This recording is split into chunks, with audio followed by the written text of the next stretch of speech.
Please కూర్చోండి, మాకు కూర్చోండి. సార్, రాష్ట్ర ముఖ్యమంత్రి గారికి నమస్కారం, కలెక్టర్ మేడంకి నమస్కారం, కోట్ల సూర్యప్రకాష్ రెడ్డి గారికి నమస్కారం. ఓకే మా అందరికి నమస్కారం.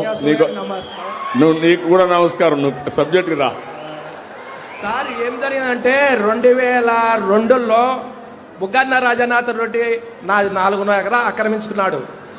2022లో కోర్టులో తీసుకొచ్చినాడు. ఫైల్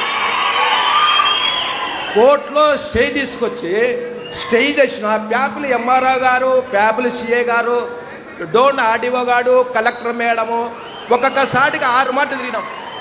కానీ నాకు స్పందించలే. కలెక్టర్ మేడం దగ్గరికి 6 మాటలు ఇచ్చి వచ్చిన అర్జీలు. మేడంతో మాట్లాడుతున్నాను. సర్లే మేడం అన్నాము. ఆర్డీఓ సారికి 4 మాటలు ఇచ్చిన, ఎంఆర్ఓకు 32 సార్లు అర్జీలు ఇచ్చిన. స్పందించాల. ప్యాపిల్ ఎంఆర్ఓ అనుమతించి చేనులే పోతాం మేడం, 110 ఏళ్ళ చేను నేను ఏ ప్రకారంగా బుగ్గరాజానికి ఇచ్చి పెట్టాలా అని అడిగినాం. నువ్వు ఇస్తేనే కదా నీ కలెక్టర్ దగ్గర చేను ఇది అంటది ఎంఆర్ఓ. ఆర్డీఓ సార్కి వచ్చినాం, ఏ లేదు. కానీ భూమి 110 ఏళ్ళ భూమి పొద్దు 4.5 ఎకరా ఇడిచిపెట్టుకోవాలంటే నేను ఏ ప్రకారం ఇడిచిపెట్టుకోవాలా? ఎక్కడ తిరిగినా ఎస్ఐ చేనులో పోతే పట్టకొత్తాడు, ప్యాప్ల ఎస్ఐ చేనులో పోతే కేసు రాశాడు. నాది నా కొడుకు పెద్ద ఆయన ఏ కేసు రాయ అన్నాడు కోట. ఈ ప్రకారంగా వైఎస్ఆర్లకు ఇబ్బంది పెట్టి మా పొలం దెంకపోయి మమ్మల్ని ఇంట్లో రానికున్నా చేనులోకి రానికుంటే ఏం తిప్పలు పడాలని రైతుని. ఓకే తమ్ముడు, నీ పేరేంటి? మా పోలెం రామచంద్ర, పోతోటి గ్రామం, ప్యాపిల్ మండలం, డోన్ తాలూకా, నంద్యాల జిల్లా. నువ్వు తిరిగి అలసిపోయావు, చాలా నువ్వు పర్ఫెక్ట్గా ఉన్నావు. ఇప్పుడు ఆర్డీఓలు ఇక్కడ ఏ ఆర్డీఓ ఇది? ప్యాపిలి డోనే కదా? ఆర్డీఓ డోన్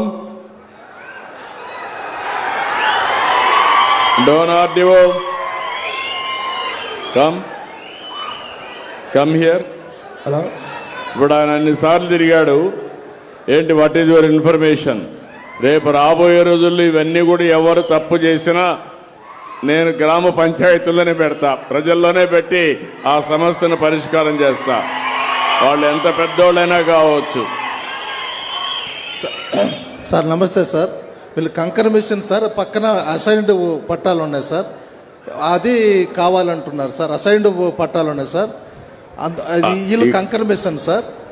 అసైన్మెంట్ పట్టా ఈందా ఏరే వాళ్ళది సార్, ఏరే వాళ్ళది సార్ అసైన్డ్ పట్టాలు. ఆయన చెప్పేది మీరు నువ్వు జాగ్రత్తగా, నీకు తెలియకపోతే స్టడీ చేసుకో సార్. మంచిది సార్. మళ్ళా నువ్వు స్టడీ చేసుకోకుండా సార్ నేను డెప్త్కి వెళ్తాను. సరే సార్, మంచిది సార్. నేను డెప్త్కి వెళ్ళిన తర్వాత తప్పుంటే మాత్రం నీకు చాలా ప్రమాదంలో పడతాను. నా దగ్గర చెప్తాను, గుర్తుపెట్టుకో సార్. మంచిది సార్, మంచిది సార్. నువ్వు స్టడీ చేసావా? యూ డూ వన్ థింగ్, నేను ఇస్తాను, స్టడీ చేసి మినిస్టర్కి పంపించండి. నువ్వు కరెక్ట్గా రికార్డ్స్ అన్ని స్టడీ చేయి. అతనికి కానీ ఏ మాత్రం డాక్యుమెంట్ ఉంది? ఎవరి పేరుతో ఉంది? ఇప్పుడు ఎవరి పేరుతో ఉంది అది? పోలెం రామాదేవి. ఎవరు ఆవిడ? భార్య. కాదు నువ్వు సరే, ఇప్పుడు వాళ్ళకి ఎవరికి ఇచ్చాడు అతను? బుగ్గన రాజన్న అనుచరులకు ఇచ్చినాడు. వాళ్ళ అనుచరులకు ఇచ్చాడు. కేసు కానీ ఇచ్చిన 4 మాటలు కేసు తీసుకోలే. కేసు కానీ 4 మాటలు ఇచ్చిన నా చేనులోకి వచ్చి కొట్టేకొచ్చింటే కేసు కానీ తీసుకోలే ప్యాపిల్ సీఏ గారు. ఓకే, కేసు కూడా పెట్టాం. 4 మాటలు ఇలాంటి జరుగుంటే మాత్రం చాలా సీరియస్ గా ఉంటుంది. ఈడ భూములు వేరే వాళ్ళు ఆక్యుపై చేసుకుంటే మాత్రం నేను అందుకే ప్రత్యేకమైన చట్టం కూడా తీసుకొచ్చా. పీడీ యాక్ట్ కింద పెట్టి మళ్ళా బెయిల్ రాకుండా చేస్తా, శాశ్వతంగా జైల్లో ఉంటారు. Very clear on that. నువ్వు ఒకసారి వెరిఫై చేసుకోండి, వెరిఫై చేసుకొని నాకు ఇమీడియట్ యాక్షన్ తీసుకొని చెప్పండి. నువ్వు ఇచ్చేసిగా తప్పకుండా. 120 సరమరం 340 మోడ్చి 2023 వచ్చింటే 2020లో కోర్టులో ఉండడం ఎట్టిస్తారు సార్? అందుకమ్మా నువ్వు అన్ని కూడా నువ్వు నీ డీటెయిల్స్ అన్ని నేను పేర్లుగా ఆర్డీఓ చెప్పా, కలెక్టర్ చెప్పా, మా మంత్రి గారికి కూడా ఆదేశాలు ఇస్తున్నా, మా సెక్రటరీ గారు కూడా ఉన్నారు, ఆవిడ కూడా ఇస్తున్నా.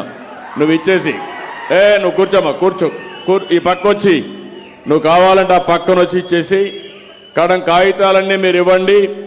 నేను అవన్నీ ఏం చేయాలని నేను పరిష్కారం, every petition I will go through and then I will sort it out. నేను తప్పకుండా సార్ట్ అవుట్ చేస్తాను.